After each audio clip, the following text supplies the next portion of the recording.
How's it going, everybody? Now tune into the Re-Up podcast. With me today is my co-host, Hector61. This afternoon, we have another wonderful guest joining us live on Zoom. This next guest is an uptown New York City native singer from Dykeman with a dope sound that has gained listeners at open mic events. She recently dropped the visuals to her song Lost Without You back in February. So here to talk more about her music, let's welcome Amber to the show. How's it going, Amber? Hey. How are you guys? Good. How are you? Good. Happy to be here. Thank you, guys. No, of course. We're glad, honestly. We tell most of our guests on the show that we're glad to give the platform for upcoming and really undiscovered artists. And, you know, sometimes we can be picky with who we choose to be on the show. So, honestly, we're glad to have you. But I'm not going to waste any time. I'm going to go straight into it. Before we get into any specifics on your career, Amber, we've got an ongoing issue that's going on, and it's kind of like, in a sense, an elephant in the room that we've been addressing with our guests the last couple of weeks. And I saw on your Instagram that you voiced your opinion on this issue. And you even caught my attention when you wrote the caption by Malcolm X that read, "When I is replaced by E, even illness becomes wellness."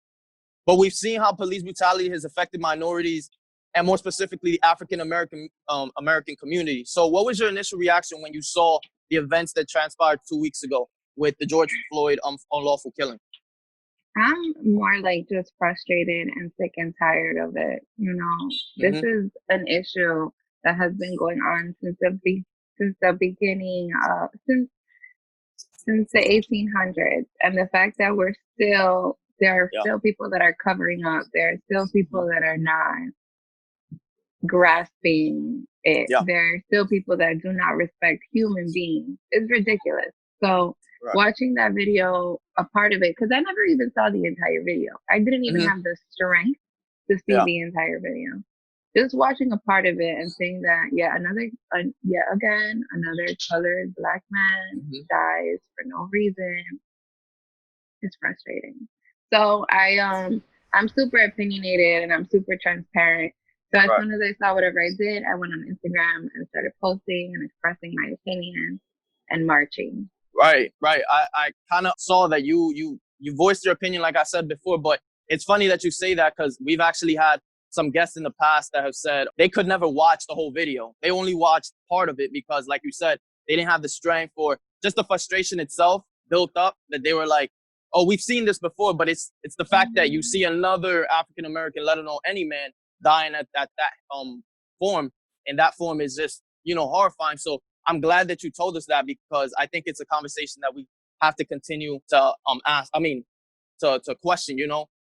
Keep going with that conversation. Yeah, I mean, even if you look back in history and you think about Emmett Till, a little 12-year-old kid that got killed by these white adults. What did the mother do? I want everyone to see what they did to my son. And they took a picture of him and posted it on the newspaper. That was unrecognizable, So we've been seeing like the torture of Black people, like past my generation, my grandparents, their great grandparents, they have already been seeing it. So that's why I was kind of like, What's been your reaction to a lot of celebrities and other music artists protesting these past couple of weeks? It's always great to see people unite regardless of what they do in their career. It's amazing when they choose to use their platform because they can reach many people and they're influential. But it's also interesting because some people are really great at one thing and you can't expect them to be like now political and they're into civil rights. Like, I agree. I love Kanye West. Like, I think he's great, but like, you're a musical genius. But when it comes to politics, keep that to yourself. But then there are other people that are like LeBron James. They're super influential and super knowledgeable in civil rights and politics.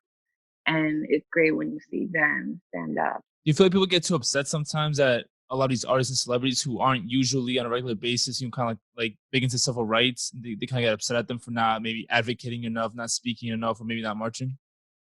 Yeah, people advocate too much. I think people idolize so much artists. Like at the end of the day, like artists, especially the ones that are mainstream and big, people idolize them, but they're human at the same time. they put so much responsibility on these artists, and a human can only do so much, you know. So I think people idolize and expect too much of them just because of their career. Give them like Right. expectation, but they never meet it. Sometimes, Yeah, or some yeah, situations but that they weren't like naturally. They don't actually give that much thought or maybe energy into, which isn't a bad thing. Sometimes people just focus more on like their own careers and then like civil. yeah, it may not be their place or their thing. Yeah, because a lot of people have been dealing with these types of civil rights issues for so long, and so sometimes they might not have the patience to kind of like explain to people who Mhm. out of nowhere start to care about like these types of issues because they've been trying to like talk about it, or maybe even like they've been going through it for so long that it's kind of become numb to them. It's kind of like annoying that like their point of view, like the way they see things sometimes, or like their way of life is now being commemorated by a lot of people. So sometimes they don't want to like play catch up with Mhm. those type of situations. Speaking of diversity, though, Amberly, music itself is a universal language, and you being a unique singer yourself, tell us a little bit about your backstory, though. Your life growing up, influences, and when did you first decide to pursue music?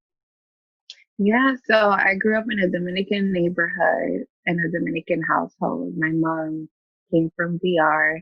So I grew up listening to bachata, merengue, the classics, Anthony Santos, Aventura, so Fernandito Villalona. But then my father, he was born here in the 70s. So he grew up in the 80s. And he's a big Nas fan, a Wu-Tang Clan fan. So I grew up with hip hop and bachata. But at the same time, I um I was a huge Britney Spears fan in the 2000s. So I love pop. So overall, like my love for music is like really universal. But then at the age of 13, I started going to church and I joined the choir. So a worship team rather. And that's when I actually started singing. And but what I started singing there was gospel music. So that's kind of like where I get like my soul from. Like I sing really soulfully, and yeah, so I just sing a whole bunch of stuff. I was gonna say in your music, from what I've heard so far, I was gonna say, not only can you sing, it's wonderful, but you have a mesh where you'll mix English and Spanish. You know what I mean? Mm-hmm. So I kind of like enjoy that because we've seen that in the past. We've seen J Lo. We've seen singers in the past. It's nothing new, but to be doing it at this point in time in 2020, I'm not gonna say it's kind of like unheard of, but it's always fresh to see a new face mixing both in a sense letting people know that it's cool to listen to not the same repetitive stuff. It's cool to listen to a new sound. So I like what you're doing, honestly. Thank you. Do you want to get signed by a label? Do you want to stay independent? Like, what do you think would be the best solution, best option for you moving forward? It's so interesting. I think about that all the time. Essentially, I would like to be independent because that gives you the most freedom as an artist. However, having a label, it gives you a team that you could reach millions. So it really depends on the following that I gain on my own. If I'm able to grow a really large following, I don't need a label at all. I'm Right. going to have people that listen to me regardless. Um, but yeah, it just depends on how it's going. You feel like you're getting a big following from open mics because you've done a couple open mics and you've done like a lot of showcase events. Do you feel like you're getting a lot of fans through that? That your marketing? I do. I'm a really quiet person, so I'm really to myself. But when I go to these performances, people are intrigued. So yeah, definitely, I've gained. Speaking of you being an independent artist, has anybody coached you on almost like regulation in a sense? Like, because what you just said is very important for artists even coming up right now, because most people go into the music business, young artists anyways, kind of almost with a blind eye. Has anybody coached you when it comes to, make sure you lawyer up, or if anybody does offer you anything, make sure it's not like 360 deals and that type of management talk? Nobody. I mean, I haven't had like well, I mean, other artists have told me that have experience, like other artists that I meet throughout my career. They're like, oh, little by little, they just like drop gems, like, yo, I think you're really dope. Be careful if you ever get a contract like this. There has been moments where people have wanted to sign me, but the the paperwork just seemed a little sketchy. And I would send it to other artists that are signed, and they'll be like, no, turn that down, or ask for this, or change this.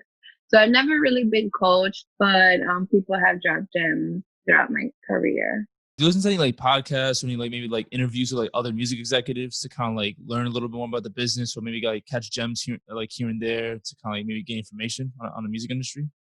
Yeah, so I don't really watch podcasts, but there are artists that I do like, and I'll just watch their interviews, like Adele. I watch a lot of Kanye interviews. I've watched who else? I like to watch early Beyonce interviews. Um, Actually, one podcast that I just watch randomly is like The Breakfast Club. Like if it comes up on my YouTube, I'll watch it. That's dope. Have you ever done other types of interviews before, or is it your first one? I think that's my first one. Wow, Yeah. really? That's awesome. Yeah. For real. Is it kind of weird doing it on Zoom for the first time? Because usually, like, you know, before this whole pandemic, everyone's interviews is kind of like in person. So it's just kind of like a little tough to get used to. Listen, everything that I've been doing is on Zoom. It was my cousin's birthday. We celebrated it on Zoom. Me and my friends, we work out together on Zoom. Like, this Zoom is everything right now. So I guess this is a part of it.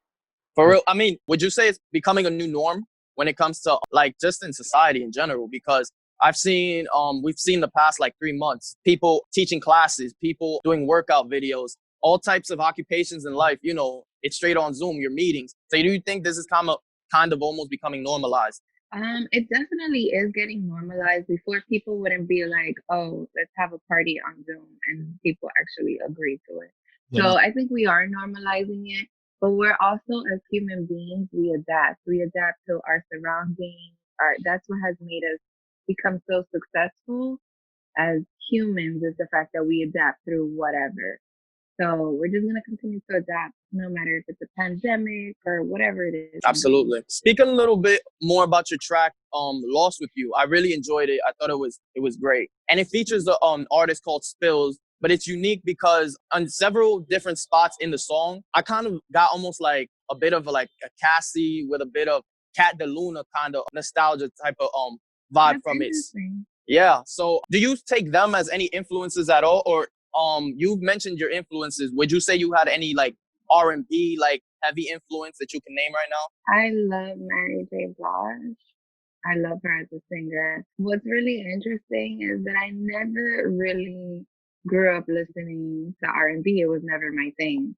Like a lot of people, a lot of singers, a lot of musicians, they're always like, do you like Usher? I'm like, he's all right. Like, I don't really listen to him. And they go crazy. They're like, what the hell? It's just how my voice sounds. It sounds very R&B-ish. It sounds very soulful. So that's how I sing. In regards to Cate Luna, I only liked her like hit, and then my really big like artists that I love, they're usually sing ballads, like Adele. Like Adele is a singer that I love to death, that I consider a huge influence. Why would you say she's a big influence? Because like her voice, stage presence, like what about her makes like a big influence for you?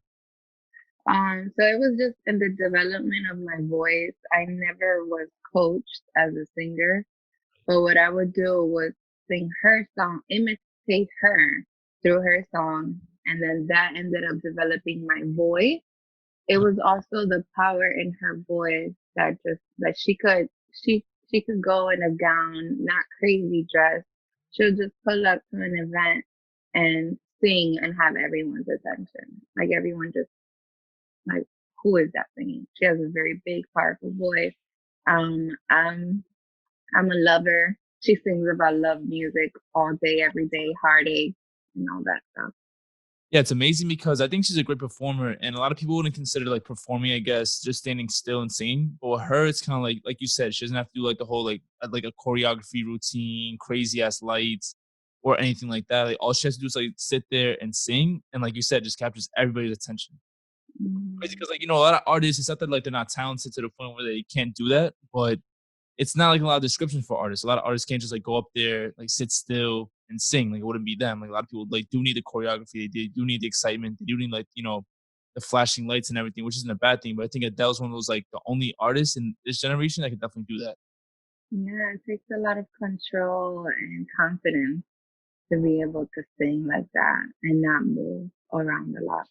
Yeah, because you can't like fall back on anything else. You can't take any breaks. It's just straight vocals, straight singing. What's your favorite song by her, or like one of your favorite projects by Adele? Because she's had a lot coming out like these past couple of years. Um,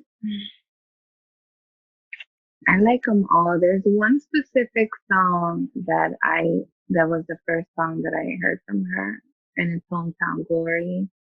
Okay. I think it was in her 19th album, number 19, but it was the first time that she kind of debuted herself before she had like this huge fame that everyone knew her by. You said In Hometown Glory. I'm sorry, you said that was her 19th album? No. The number 19. Her album 19. Yeah, 19 Yeah. albums. Like, No, she has like 3, I think. Okay. She named them 19, 20, and 21. Have you ever been to an Adele show? No, I wish. I heard they're super expensive. Yeah, no. Oh God. Anything Adele related is super, super pricey, but now definitely Yeah. just going there. So as somebody who's up and coming, do you ever feel like that audience might get your artistry or genres confused? Since you mentioned that you're very like multi-talented and like mixing a lot of sounds. Yeah. So really, what I like to sing is ballads. Yeah. I have some more that I haven't released, but because I'm trying to gain a following and everything, I'm gonna do like a Spanglish song. I'm gonna do an R&B song. I'm gonna do a soulful song and see what resonates with who, and then capture people's attention, and then develop that whatever it is that they want me to sing, and then eventually branch off to me already having their attention, and now I can sing what I want. So it's good. Yeah, it's good for you because you have like multiple sounds, and you kind of get to like experiment and check out like statistically and like what and feedback wise what people are telling you. So it's not just you. It's not like you just have one sound. You gotta like rely on that one sound. You kind of have like you have everything going for you. Yeah, but it could be kind of confusing. It can be kind of confusing, but it's a journey. Is it frustrating sometimes, like going through like, experimentation, like going through so many sounds, like like does it kind of like get you frustrated sometimes?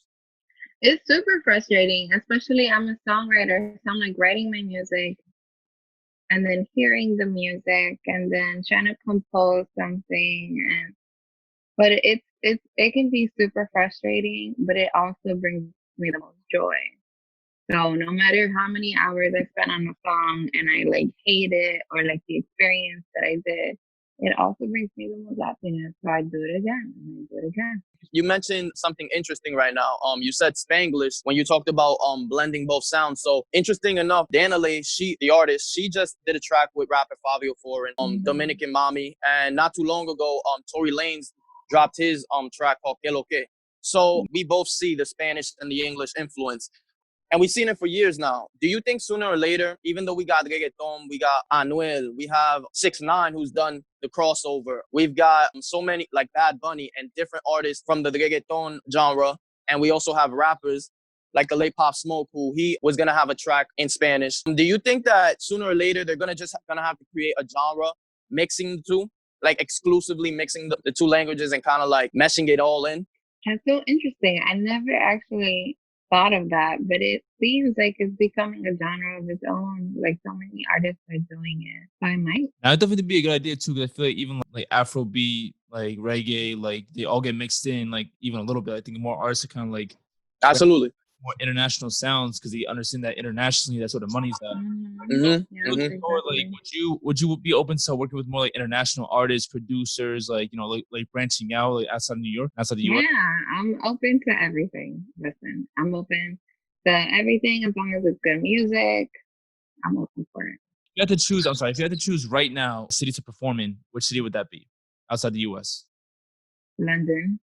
London. Not London. Well, the country is London, but in London, yeah. Why London specifically? Because they have really good singers and they respect singers a lot there. So it's funny you say that. That's dope because our last guest was actually a media personality from London, and she was just telling us how was like super popping and like everything's going on over there. So I definitely, that's a good choice right there. Yeah. Are you yourself big on the drill scene that's going on right now in rap?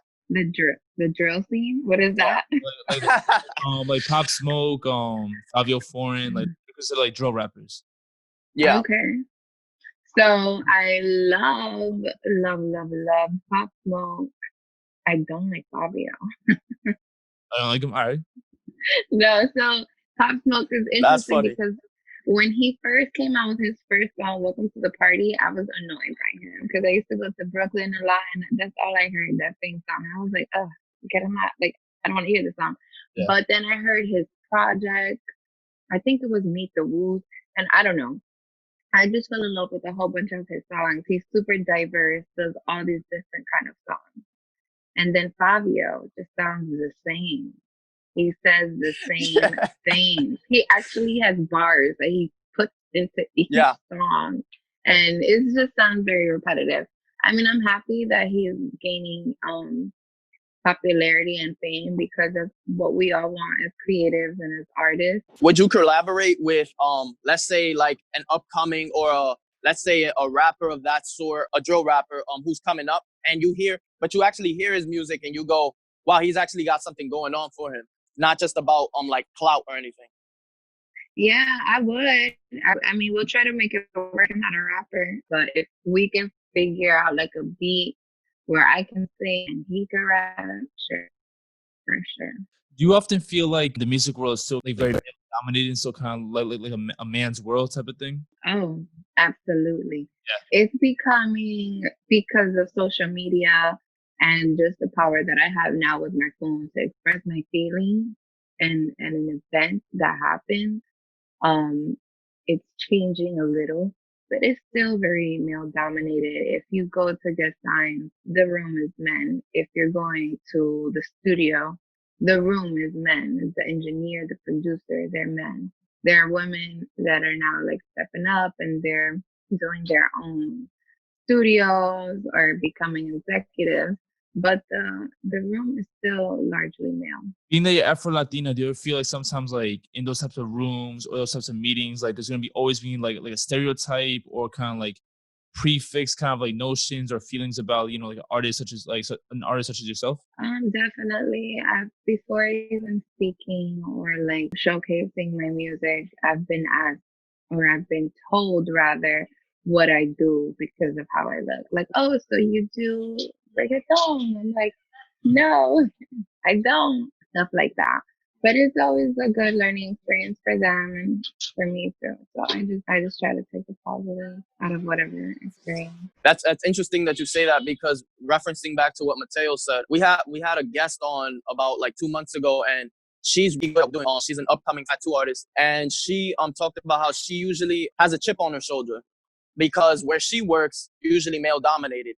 And she told us like several stories about clients who saw her and she was new at the job, and they didn't want a female doing their tattoo because they didn't think she would be as good as the males. So she talked to us about how she doesn't take it any type of way, but she knows that she sometimes has to push a little farther than she would normally do because she feels sometimes she has to prove something. So have you ever felt like that, like at all? Definitely. On top of me, being a woman, I'm also like I'm not an introvert because I'm friendly, but I'm quiet. Like I'm a quiet person. Like I go into a room and I can blend into that room, but that's where I feel comfortable too. But especially in this industry, I have gone into rooms and I'm like, okay, like I'm a singer and I'm serious about this. And they're like, okay, whatever. Go to the back of the room or whatever. Like I've been in important studio rooms, I've been in important offices, and they're just like, whatever. There was even a moment where like it was like somebody's birthday, and I was like a pretty good artist, and there was a bunch of people in the room, and I was with a friend, and they're like, they need to know who you are, and I'm like, I'm going around telling them who I am, but nobody's really listening to me. So she was like, okay. She spoke to the producer and said, play a beat for her, and she's gonna sing. I don't want to do that. I'm like super shy and super nervous. Like, oh my God, like, oh, I don't even know what I'm about to sing. but I had to do it. As soon as I did it, everyone was like, oh snap, oh shit, like she could really sing. That's when I started having conversations, and then cards were being given to me. But most of the time when I walk into the room, they're like, or it's either that I'm a female or, oh, she's a pretty face. Like they discredit me. Oh, you're so pretty. What do you do? Or like, I'm serious about my career and about my craft. And that's why I started doing my projects. Like I made my first project so that if I can go into a room, that was the reason why I created music, so that I can showcase it. That's interesting. Do you feel like people sometimes care more about like looks and about physical features more than like actual talent, or people might get like signed or maybe like looked into a little more maybe because like their like physical features? Um, hmm, maybe, of course, that has uh, a big, it has to do with like how you look.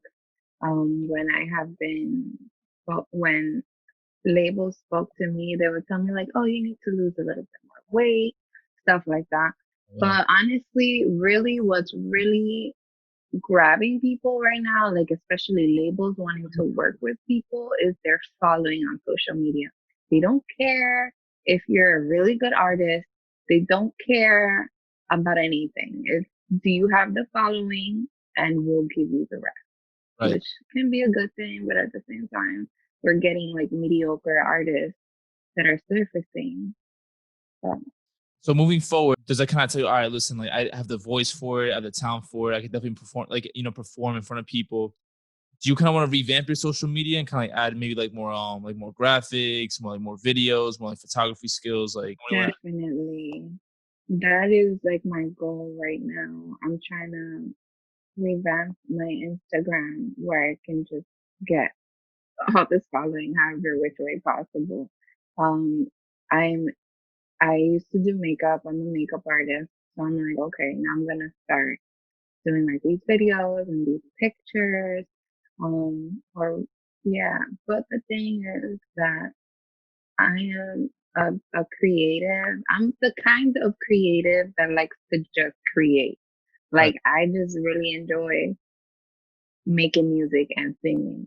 I don't really like that whole social media thing. Like here and there, I'll go into my posting rant, but then I disappear. So right, that's kind of like what I'm working on to grow out of. Because I'll do really good, go on photo shoots, post. Then I'll get into moments that I'm like, I don't really want to be in the scene, and then I just disappear. right. But what I do notice is that when I'm posting and doing all these things, I get followers that I want. But then I go back and say, I don't really want to go on Instagram.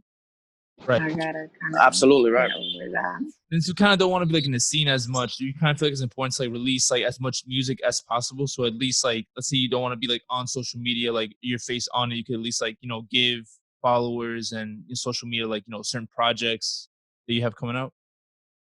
It's interesting. It depends, like the following that I have, because if I don't, like right now, my following is all, it's okay. Like I'm so grateful for them, you know, but it's not that big.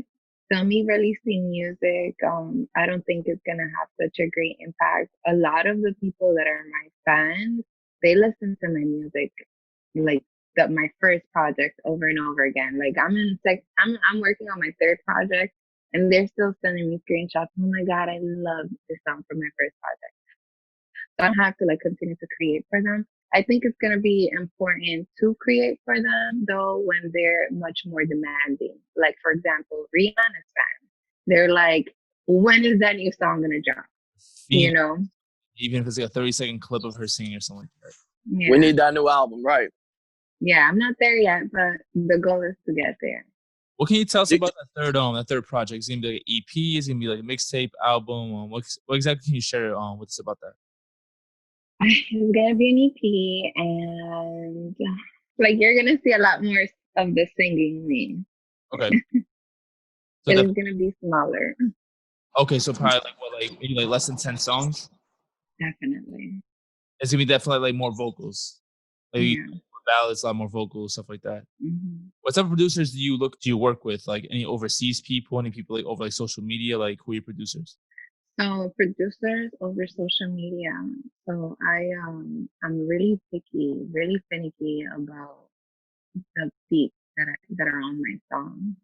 I actually found this producer on YouTube. He had like one specific beat and then I heard the rest of his beats, and it was just like, this dude was made for me. Like, he's super great, super. And but then I have producers in my family and a lot of producers that I know that I'm like, I don't really resonate with you. So Right. a lot of the producers is through social media. Speaking about your previous two EPs, for this upcoming EP, you know, a lot of people sometimes when it comes to, like you said, specific artists who have fan bases, sometimes they critique the artist and say, oh, she might have switched up her style or he might have kind of changed things up. Would you say for any of the fans that you have or any other following you have, would you say that you switched up your sound in any type of way, or that you kind of almost like introduced new vocals or just new sounds to play with? I don't think that they'll feel away. I think that they know a lot of the people that are like my fans and my followers, they're aware of me. Like, I'll tell them to pull up to a place. They know who I am.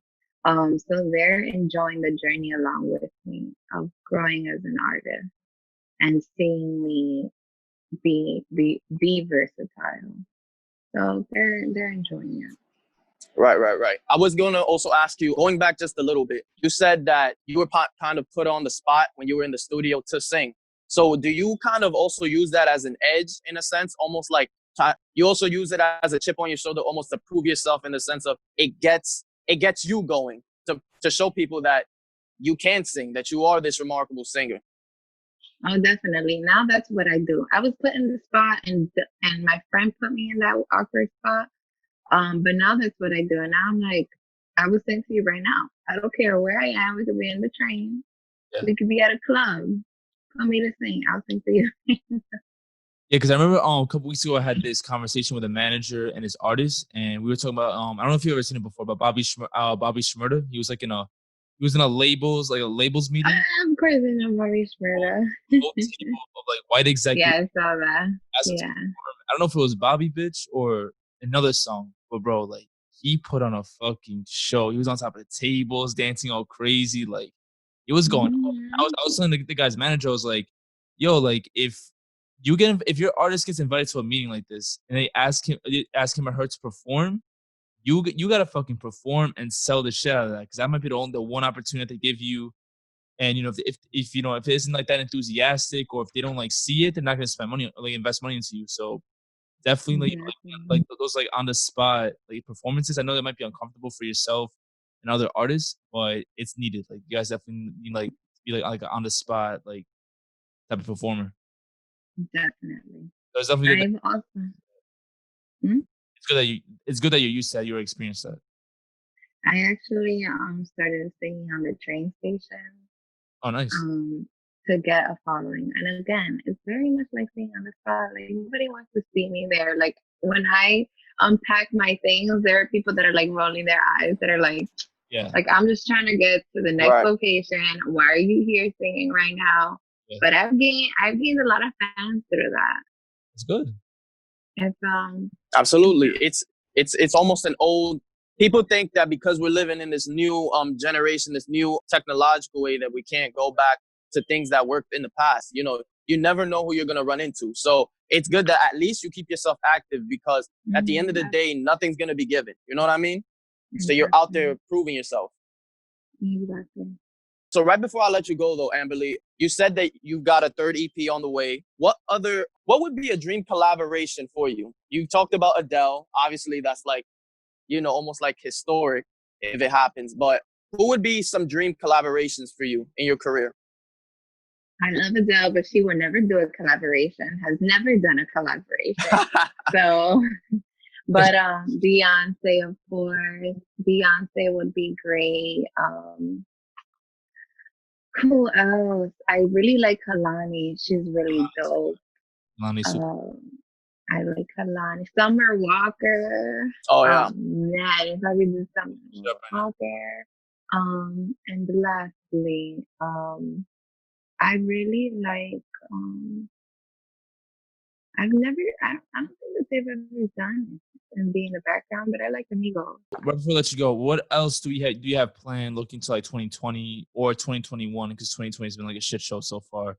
So what else can we expect? 2020 doesn't exist. For 2021, you can expect me being a lot more active, being a lot more present on social media, and like much more visual. That's what you can expect. That's awesome. So definitely working with That's great. like more collaborations with like brands. Mm-hmm. Have you ever thought about modeling or like maybe like doing like campaigns for like for apparel companies? I never thought about it, but I never thought that that would be something that I would want to do or be like, yeah, because I don't meet that standard quo, like, but I'm seeing that that's changing, different body types and everything. So now I am considering it now. Yeah. That's awesome. Hector, you got anything else for him? No, Amberly, you came through. You gave us a great interview, and you were great, honestly. I can't Thank wait you, to guys. honestly help you out. We're here to give obviously we said it before, platform for upcoming artists, but we can't wait to help you out in any way we can. All right, guys, it was a pleasure. I'm so grateful again. So grateful. All right, awesome. Yeah, thank you so much for joining us. All right, but this is Thank the you. podcast. We'll catch you guys next time.